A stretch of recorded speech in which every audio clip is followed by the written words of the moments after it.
अरबी का नाम आजकल जुबान ज़द-ए-आम है। सोशल मीडिया पर इब्ने अरबी के अक़वाल ज़री कसीर तादाद में शेयर हो रहे हैं और इसकी सबसे बड़ी वजह है अर्तुगरल। उस्मानी तारीख पर बनने वाले तुर्किश ड्रामे अर्तुगरल के पीटीवी पर नशर होने के बाद इसके किरदारों के बारे में जानने के लिए लोग बेताब हैं। आज की इस वीडियो में हम आपको बताएंगे इब्ने अरबी के बारे में। इब्ने अरबी वाकई अर्तुगरल के रूहानी उस्ताद थे या तारीख कुछ और कहती है।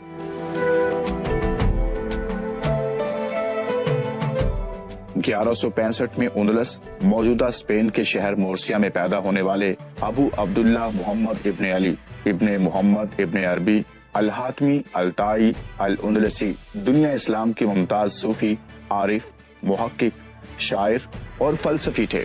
इब्ने अरबी एक मुअज़्ज़िज़ अरब खानदान में पैदा हुए जो कि हातिम ताई के भाई की नस्ल में से था।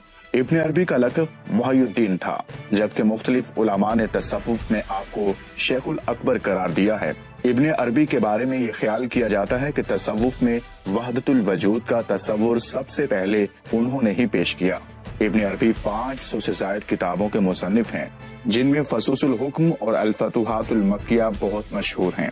फतुहातुल मक्किया 560 अबवाब पर मुश्तमिल किताब है और तसव्वुफ की किताबों में बहुत बुलंद दर्जा रखती है। इब्ने अरबी की किताब फसूसुल हुक्म के दिफा में मौलाना अशरफ अली थानवी और पीर माहर अली शाह ने किताबें लिखी हैं, जबकि मौलवी अब्दुल कदीर सदीकी ने फसूसुल हुक्म का तर्जुमा किया, जो कि पंजाब यूनिवर्सिटी के निसाब में शामिल है। इब्ने अरबी के वालिद मुर्सिया के हुक्मरान मोहम्मद इब्ने सईद मजनिश के फौज में कमांडर थे। इब्ने अरबी भी अपनी जवानी के दौरान फौज में सिपाही रहे और बाद अज़ाम बादशाह के दरबार में अहम ओहदे पर तैनात रहे। मौरिखीन लिखते हैं कि एक रात जब सल्तनत के उमरा के बेटे जमा थे और जाम गर्दिश कर रहे थे, इब्ने अरबी के पास जब जाम पहुँचा तो उनको गैब से एक सदा आई, जिसके बाद उन्होंने इसको छोड़ा और दरबार से बाहर निकल आए। वहाँ एक गरीब चरवाहे से उसके कपड़े लिए और जंगल की तरफ कूच कर गए, जहाँ एक कब्र में कई दिन और रात गुजारने के बाद उलूम के दरिया लेकर जंगल से निकले।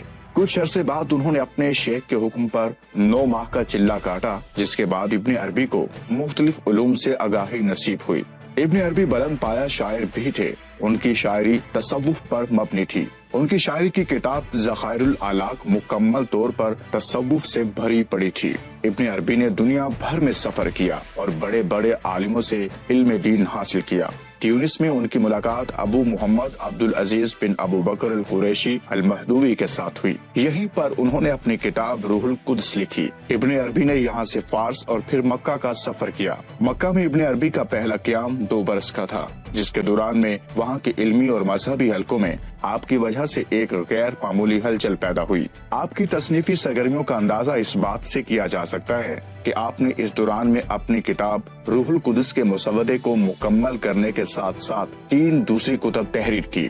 सबसे बड़ी बात ये थी कि आपने फतुहात मक्किया पर काम शुरू किया। इब्ने अरबी 601 हिजरी में मक्का से रवाना होकर बगदाद, मोसल और दूसरे शहरों से होते हुए 603 हिजरी में काहिरा पहुँचे, जहाँ पर आप पर इर्तिदाद का इल्जाम लगाया गया, मगर अयूबी हाकिमुल मुल्कुल आदिल ने आपकी जान बचाई। 604 हिजरी में आप फिर मक्का में वारिद हुए और 1 साल तक वहाँ पर क़याम किया। इसके बाद आप एशिया को चले गए, जहाँ से 607 हिजरी में कौनिया पहुँचे। यहाँ पर सुल्तान के कौस ने आपका वलवले के साथ इस्तकबाल किया और आपकी रिहाइश के लिए आपकी आमद मशरकी तसव्वुफ में एक इनकलाब का पेश खैमा बनी, जिसका वसीला आपके शगीर्द और सौतेले बेटे सदरुद्दीन कावनावी बने, जिनकी मां से आपकी शादी हुई। सदरुद्दीन कावनावी जो आगे चलकर तसव्वुफ के अलाइम में शुमार हुए, मौलाना जलालुद्दीन रूमी के करीबी दोस्तों में से थे। आपने इब्ने अरबी की किताब फसूसुल हुक्म पर शरह लिखी, जो आज तक हर्फ आखिर समझी जाती है।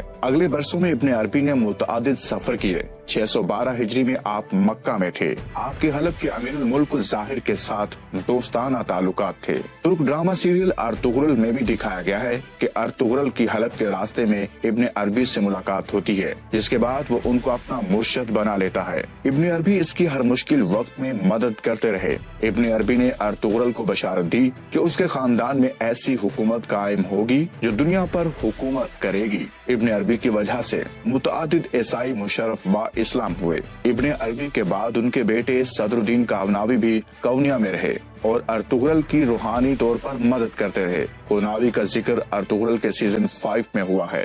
620 ہجری میں ابن عربی نے دمشق کی طرف ہجرت کی۔ دمشق میں ایوبی حکمران ملک العادل کی حکومت تھی، اسی کی دعوت پر آپ دمشق گئے تھے۔ 28 ربیع الاول 638 ہجری بمطابق 1240 کو آپ نے وفات پائی اور دمشق میں جبل قاسیون کے پاس دفن ہوئے۔